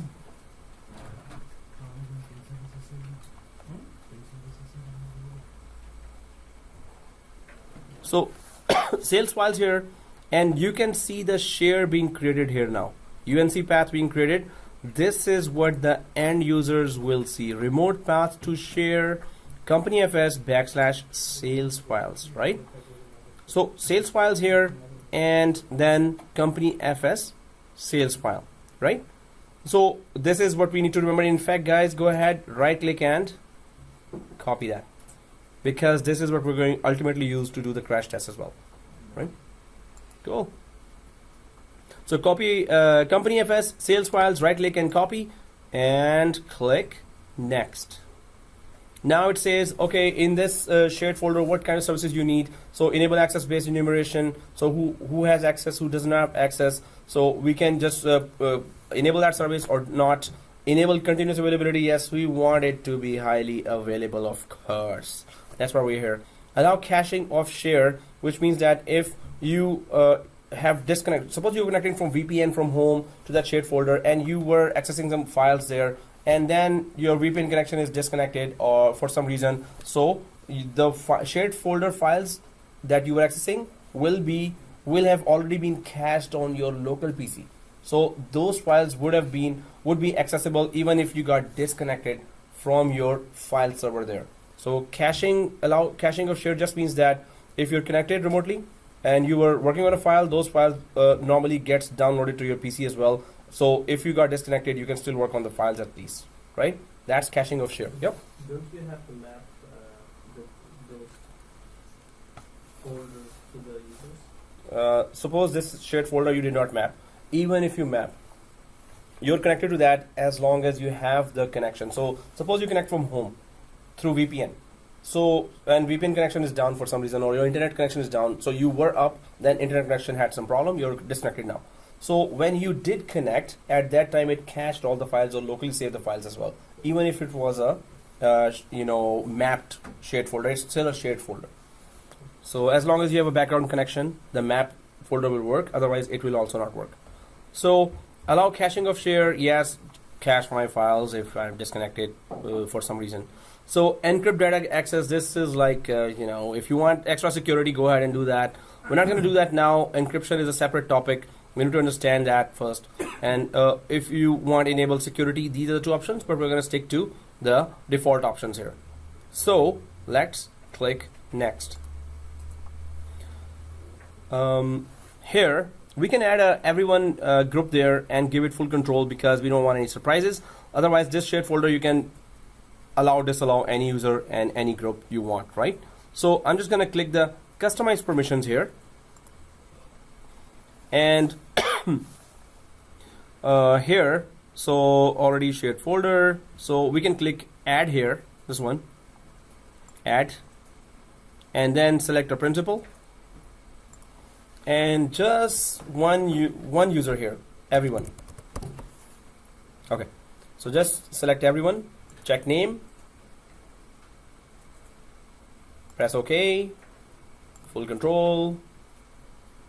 Just to avoid surprises. Otherwise, definitely everyone should not be getting full control in a production environment. So here, everyone full control. Once that is done, go ahead and press OK.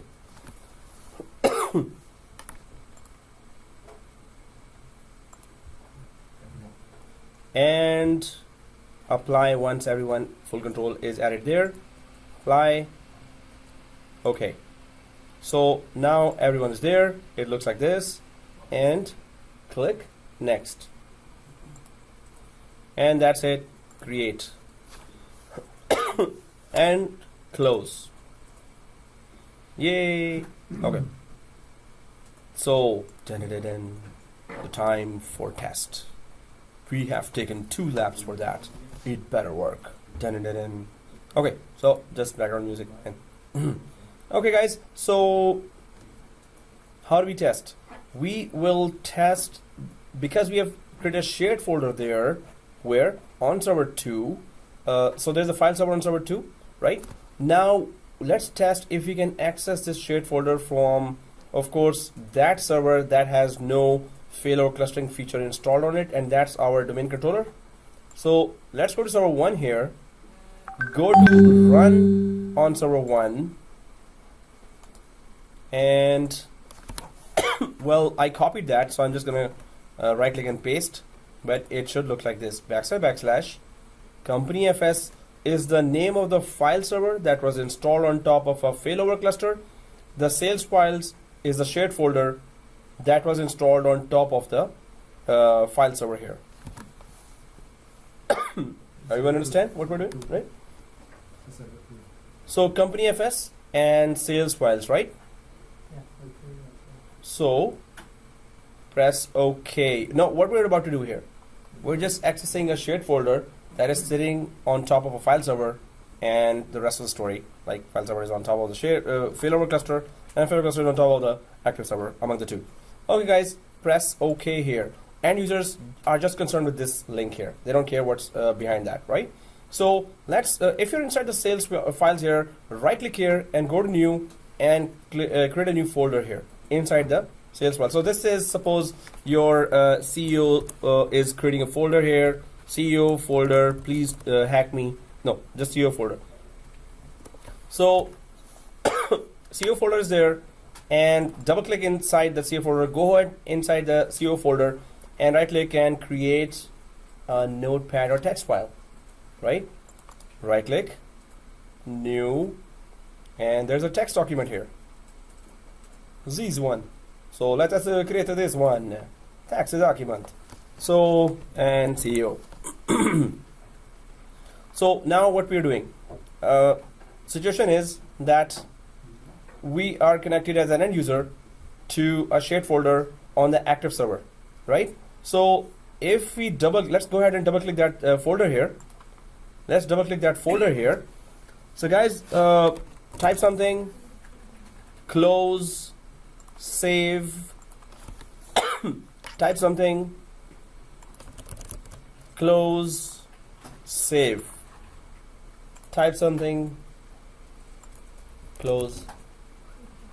What are we doing here? Save. We are creating reads and writes into that shared disk. Excuse me. So suppose I just open it here. It's open in the memory, right? So it's not writing to that disk anymore. We need to create reads and writes to that disk that is coming from server 1.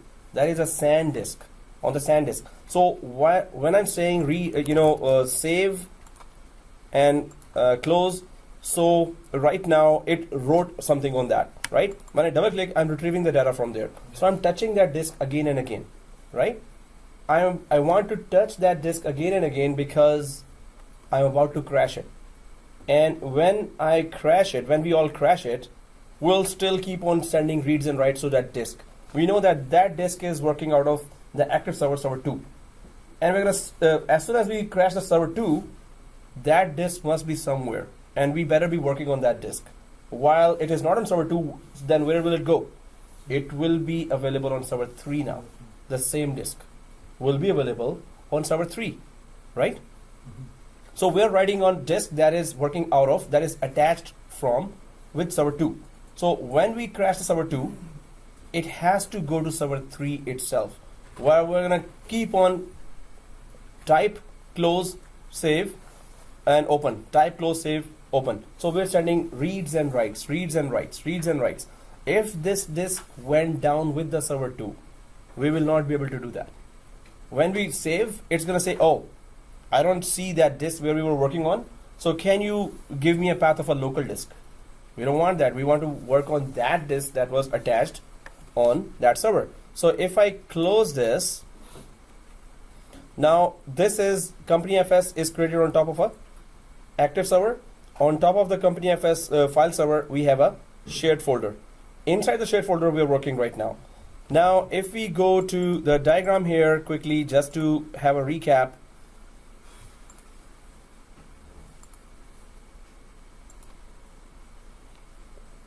Yeah, so if we go to the diagram here, just to have a recap. So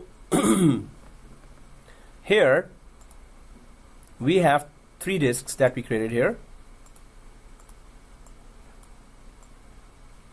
And I've just created the 3rd disk. Yay. Okay, so then these disks are connected or mapped to both servers, right? And we know that because we did that, right? We mapped the disks to So one of the disks became Quorum, Q. The other two disks are data disks, D, right? So this same disk that is connected to server 2 is available from server 3 as well. But it is only accessible to the active server. It is not accessible to the passive server. Whichever becomes active, the disk will be available from that server. So this is the second disk that we are seeing. That's the first disk we are seeing. So right now what we're doing is we are connecting from user here, user, and from this we have connected to the shared folder here. So this user is connecting first to the application, right? This application is talking to the failover cluster. Failover cluster is in turn looking for, hey, who among you is active server? Oh, I know, server 2 is active server. So through this active server, it is saving the data here. As soon as we crash the active server here, this disk is also available from server 3 as well, because we mapped it to this server 3 as well. As soon as it crashed, the clustering services will migrate in milliseconds. They will be available through server 3. So this disk will be available through server 3 as well. So this connection which was made here, it will be redirected at once through server 3, and to the same disk we will be connected again. So the main thing is the disk is available from server 2 and 3, but it is only accessible from any active server right now. Right now server 2 is active.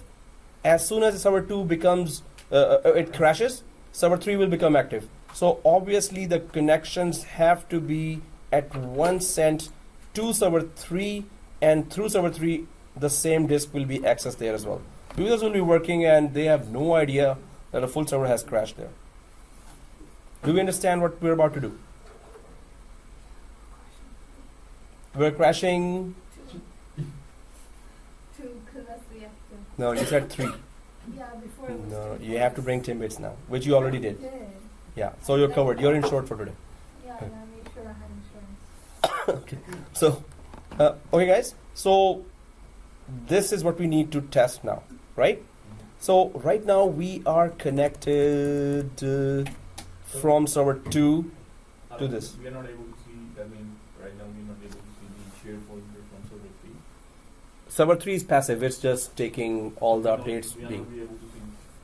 Through 3 is passive, so only through active server we can use that shared folder. Through passive is not doing anything. It's just waiting for the disaster to happen now. Passive is just waiting, right? So if we go to server 3, we'll be able to see that folder. No, it's you don't have to go to a server to see that folder.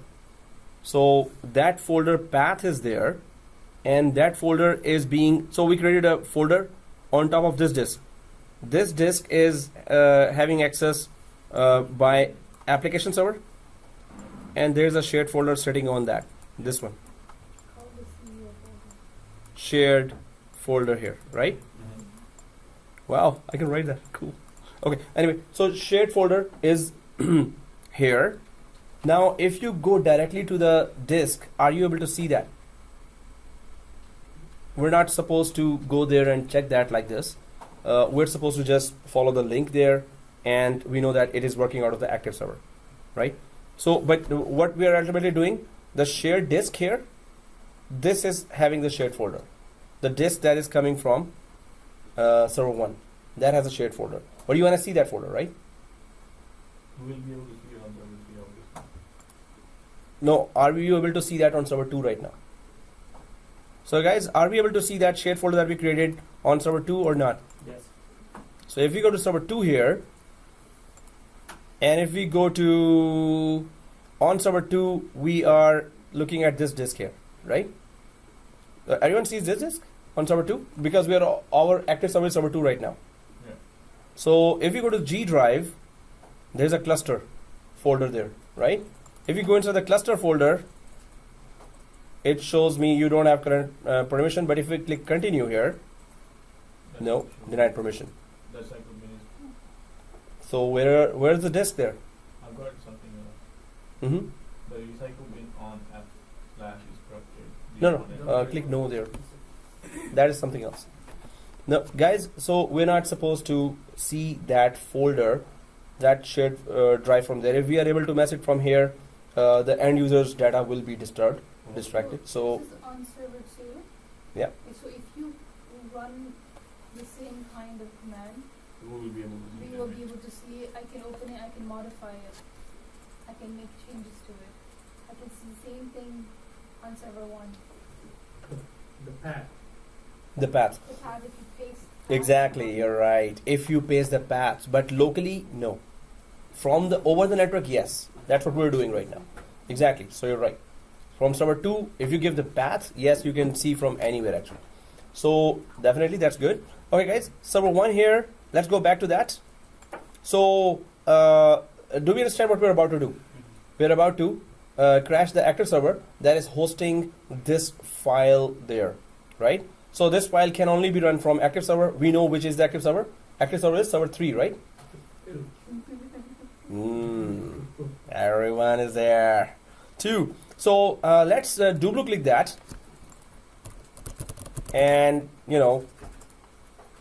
close, save, double click. Okay, we're doing right. So what we need to do is we know the server 2 is active server. So if we right click here and go to power, and there's a proper way to shut down, which is shut on gas, but we want to create a accident. So it's a crash, right? So we're going, if we power off the server 2, it's like pulling a cable, right? Yes, crash test. Okay. So guys, but be careful here. We're about to do the crash test here, but the main thing is, as soon as you click the power off, as soon as you see it is down, go directly or fast there to server 1 and start writing. Open the application, open the notepad, write something, close, save, and then open again, write something, close, save. Right? Close, save, right, close, save, right, close, save. Why are we doing that? We need to keep on sending reads and writes to that disk. We want to have a proof, hey, we were working on that disk and we know that the server crashed. Did the disk crash with the server, or is the disk accessible from the other server which was passive and now it has become active? So is the disk still accessible or not? Right? So that's why we will do the close and open and save, close and open and save, close and open and save of the application. So we could send read and write. Does everyone understand what we're doing? Any questions? No? No question? Okay, not yet. Okay, so right click, power, and then we go power off. So server 2, as soon as it is down, and let me just confirm it is down. Come on. Well, oh, seriously? Hey, no blue donut here. Not this time. You kidding me? Okay, now. So I'll just, guys, just try to see if you, feel any degradation of performance there. Like you're trying to type something. Oh, now I double clicked and it did took a little time, but 2 or 3 seconds. But the read and write is still being sent to that disk there. And while that disk was working out of server 2, now it should be working out of server 3. So when we read and write something, it's still working fine. So end users are working fine. If you saw any degradation of performance, that's all you will see. I didn't see, but normally I do. When I'm typing something, it doesn't respond at all, right? For a few seconds, then it starts responding again, right? So yeah, it is okay. Oh, I closed it, right? Oh, I closed the folder as well. So the server is still down, right? If I access that so close that shared folder and open the shared folder, that shared folder is still open. So on server 1, can you close the whole shared folder, save files? And then again open that shared folder on server 1. It still opens while we know server 2 is down, right? So that folder must be working out of server 3 now, right? So if we go to server 3 to have a proof, did the failover cluster actually detect that disaster? Of course it should, but did it? So click server 3 here. Yeah, so first of all, it is no longer 2, it is 3. That's the first thing. Second thing, let's go to nodes here. On server 3, let's go to nodes. Move down. 1 is down. And we're still working, right? And if we go to disks here, and what is the health of the disk? Anything wrong here? They're all up, right? They're all up. Okay. What's with the networks? Networks are up. Well, they're up. That's why I detected that, if it is sending that heartbeat there, it is detecting that, oh, okay, we got some, we cannot communicate with that server right now. So that's why we cannot. As far as the users are concerned on server 1, they are working fine. It's you and me or system administrator that are on the run now. They are running. It's race against time. Get that server up and running as soon as possible, right? So if it is not up, well, if the second server goes down, then what? So then you're in big trouble. Do Yeah. you get an email notification that the server is down? Oh yes, at once. So normally SCOM detects that, System Center, Operations Manager, or any monitoring application can detect this one. This is a big one. Like you cannot communicate with the network card, right? So it's going to tell you right away. So let's turn on the server 2 now. So I'm powering on the server 2. So we check that, okay, when we crash the server, we are still able to, as an end user, we are still working fine. So I'm just turning on server 2. Will it detect automatically on server 3 that the server 2 is up now? So just turn it on, do not log in. Don't log into server 2, just turn it on. So heartbeats should start standing and detect that, oh, server 2 is up. So if we go to server 3 here, I just turned it on, but I did not log in here. Do not log in. Let's see. Normally, if you don't log in, services in the background are still communicating with each other.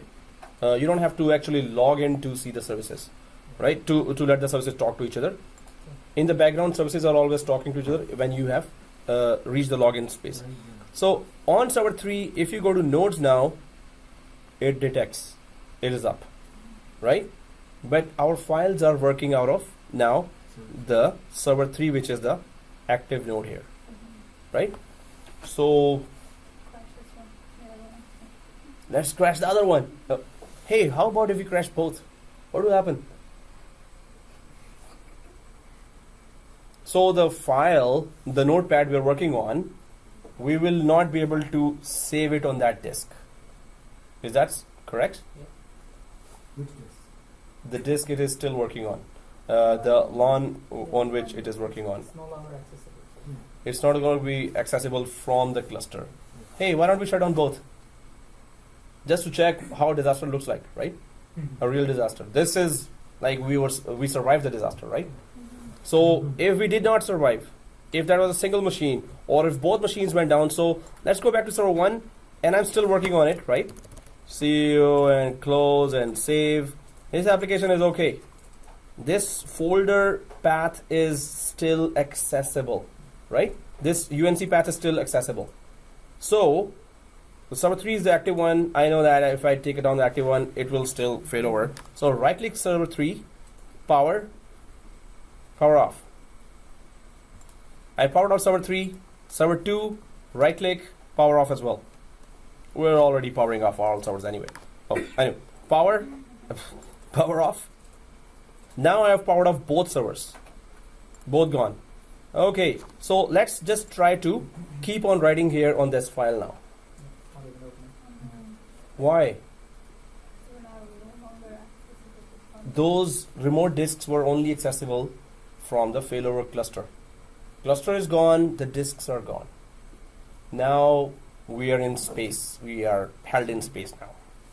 That folder path, the whole path is gone, right? So that's why we need to have failover cluster with one node surviving. So that's it, gone. We work so much. Okay, so yeah. Any questions till now? So do we understand the whole idea of failover cluster? Right? We put an application on top of it, we make it highly available, then we actually crash test it. And we actually crash both, which is not the scenario of failover cluster. But if you lose both, you lose the whole structure. Everything is gone now. That's what it looks like, everything gone. This was the CEO doing some work, and now CEO is really pissed off. Good luck with that. So that file is not accessible, and he invested on 2 servers, $10,000, right? And both are gone.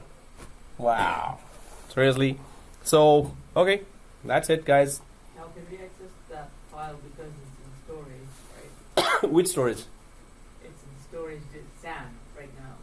Mhm. Can we still It's all distributed, right? Like you don't know which one it is, and if it is everything saved under the cluster, then you might not be able to retrieve it. Will you be able to mount it somewhere else? Or follow this file? With this, no, but we have to take up the servers again, and then we're able to access. Otherwise, no. otherwise we So won't be now able if to you do turn that. it on, If servers are totally gone, that's bad news. Because when you connected those disks there, so at that time you have to format them again when you introduce them.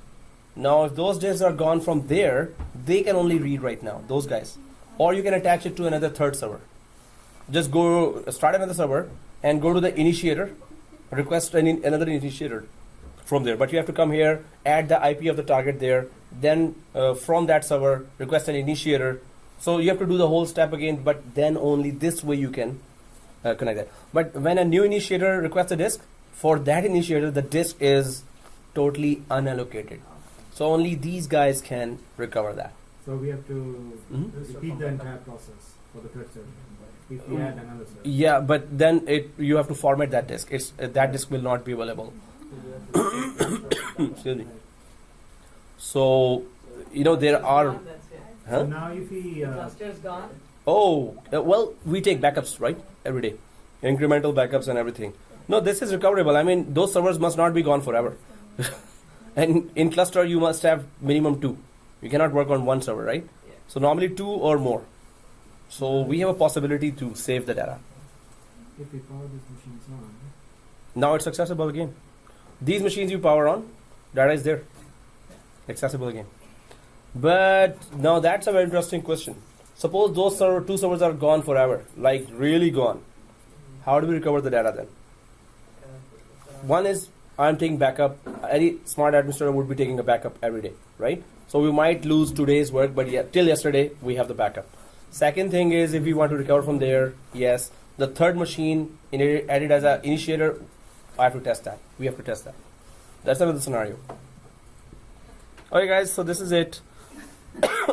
Shut down the machine, and this was very interesting for everyone. Everyone understood it perfectly. Yeah. Hey, good. What was it? Restart. Microsoft, 50% of the problems you have to restart. Can we take a How to snap? go first one and second one? This is the end of this topic. So we're gonna start another topic after that. That's it? So we don't have to take a snapshot of that.